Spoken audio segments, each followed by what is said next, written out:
आइए सुनते हैं आज गरुड़ पुराण की अमर कथा, धर्म वृक्ष और मोक्ष का रहस्य। ओम नमो नारायण।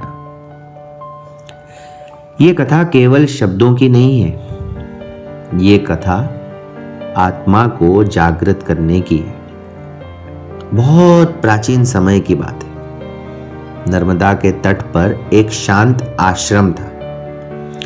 वहां एक वृद्ध ऋषि ध्यान में लीन रहते थे। एक दिन एक शिष्य ने पूछा, गुरुदेव, जीवन का सच्चा मार्ग क्या है? ऋषि मुस्कुराए और बोले, वत्स, जीवन को समझने के लिए एक दिव्य वृक्ष को समझो।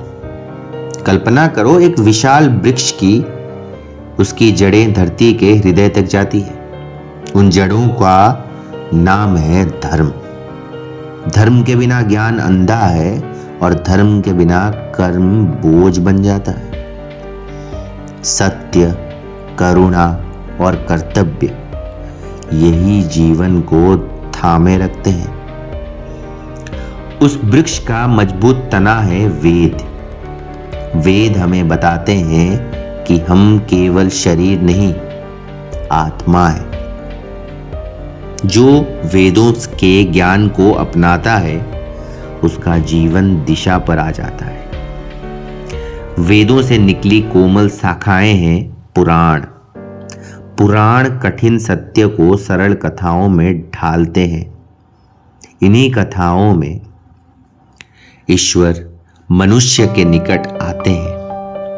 जब मनुष्य धर्म और ज्ञान के साथ कर्म करता है, तो उस वृक्ष पर कर्म रूपी पुष्प खिलते हैं। सेवा, भक्ति और त्याग, यही सच्चे फूल हैं। और अंत में उस वृक्ष पर जो फल लगता है, वो है मोक्ष।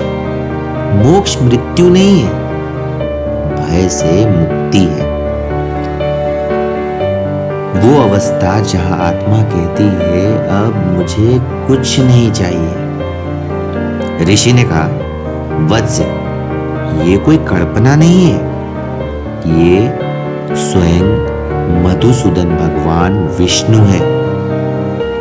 धर्म उनकी जड़ है, वेद उनका शरीर है, पुराण उनकी शाखाएं हैं, कर्म उनके पुष्प हैं और मोक्ष उनका फल। शिष्य ने नमन किया और तभी एक स्वर गूंजा, धर्म में जियो, मोक्ष स्वयं मिलेगा। ओम नमो नारायण। जय धर्म,